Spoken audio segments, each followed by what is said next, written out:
are some car designs that are so crazy, they were never meant to be built. And this time, I've got a car that is so outrageous, it stands out even in Hot Wheels Garage of Legends.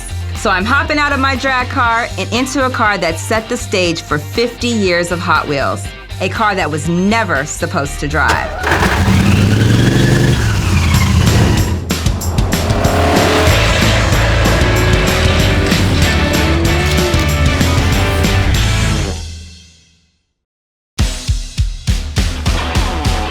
On this episode of Life Size, we've got one of the most iconic Hot Wheels in history. In fact, it's so loved that for 34 of the last 51 years, some version of it has been produced. That's over 12 million models. And you gotta admit, it looks pretty good for being over 50. Not to mention, this life-size version has 1,400 horsepower. This right here is the Twin Mill, and I get to drive it.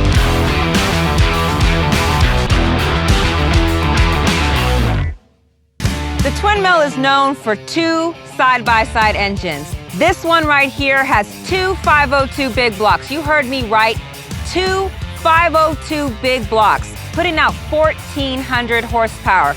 Both are supercharged. We have two 4-barrel carburetors on each motor, screaming horsepower here. Each engine has its own torque converter, and they're linked together with a jack shaft, just like a drag boat would be.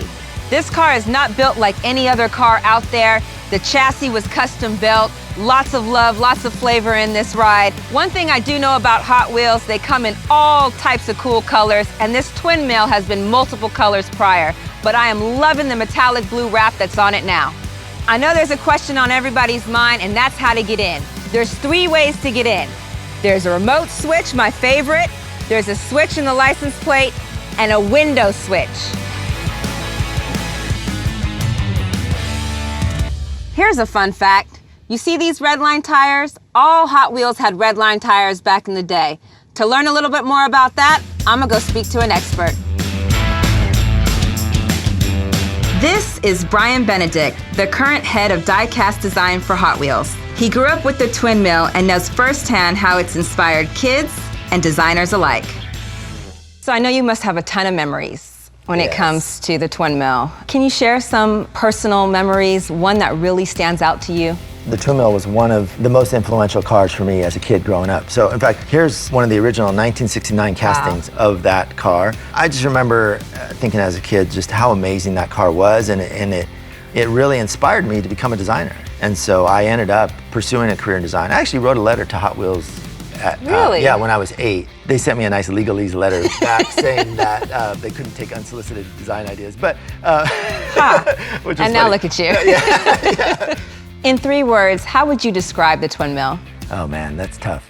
I'd have to say iconic, legendary, and fast. Can you kind of give me when and how it was created? Yeah, so it was actually designed by Ira Guilford in 1968 for a 1969 model release. Ira was the second Hot Wheels designer, basically, and designed a lot of really iconic castings like Torero and Split Image, and of course Twin Mill.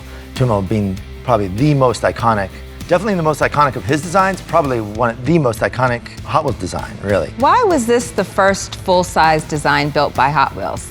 Yeah, so Hot Wheels commissioned this in 1998 to celebrate our 30th anniversary of Hot Wheels. And because this was considered one of the most iconic Hot Wheels castings, we felt what better way to celebrate our 30th anniversary. Of course, there were some delays along the way, and so it wasn't actually unveiled until 2001 at SEMA. Please, we have to walk around. I'm like, oh my goodness. Check out that blue.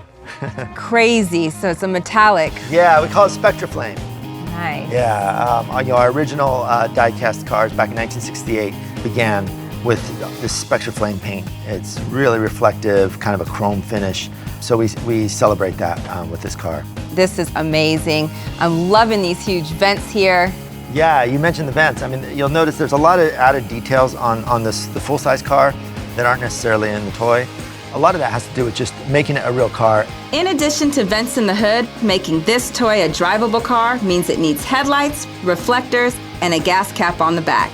since unlike the model, these engines actually need fuel. And when you've got superchargers like this, it requires a particularly intricate cooling setup. Those hood vents lead to a massive radiator that was modified so each engine has its own reservoir.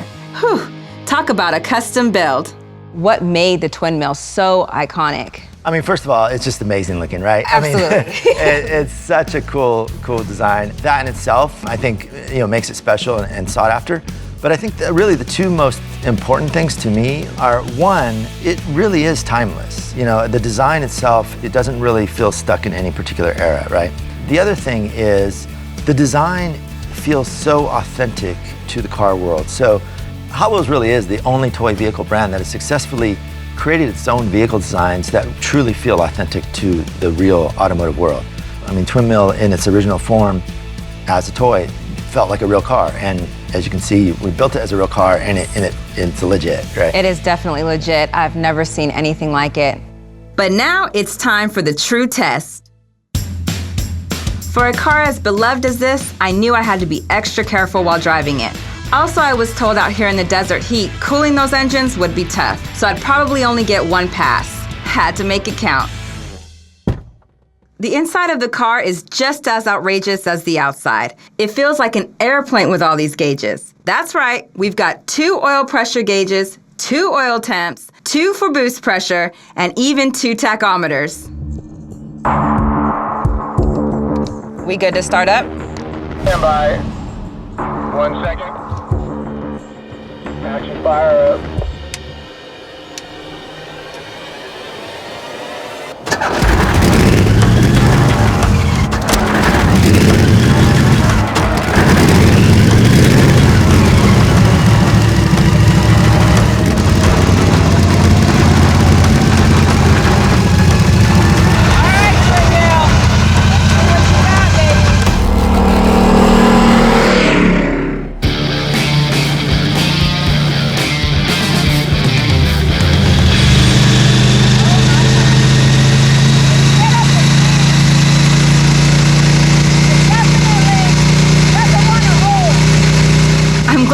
This long straight road because there's almost no visibility. I could tell that those 2 big blocks had a lot more power to give. But I didn't want to be the one to blow an engine on such a beloved car. Even though I was holding back, they still got hot. And a bit of oil hit the block. It's fine if you're cruising, but as soon as I slowed down, the twin mill tried to smoke me out. Okay, twin mill. It definitely has some horsepower. While I was a little too nervous to really floor it in the twin mill, I've gotta say, what a monster. It's almost too ridiculous to drive. But even if I couldn't push it to its limit, it's still a complete thrill to hop in the driver's seat. The steering wheel is vibrating so much, I mean, you can hardly hold on to it. Of course, the visibility really isn't there. You cannot hear yourself in this car. I feel like I'm probably screaming now because it's still ringing in my ears. It's not your Sunday driver, but is it radical? Yes. Was it crazy? Yes. Am I insane for being in here? Probably so, yes. Because this is the craziest setup I've ever seen in my life and ever been behind the wheel of. Just to have 2 502s in front of you, having to look like this because I've got not 1 but 2 superchargers. This has been a ride of a lifetime, I'm gonna tell you that right now. Hot Wheels, you picked a winner. So next time you see a sweet ride rolling by that can hit 0 to 60 in 3 seconds, remind yourself that while it may be fast, it's got nothing on the twin mill. Some designs are so crazy that they were never meant to hit the road. But Hot Wheels, I'm glad this one did. Can I just tell you that I've trapped in like 80 flies when I shut that door? I was like, oh,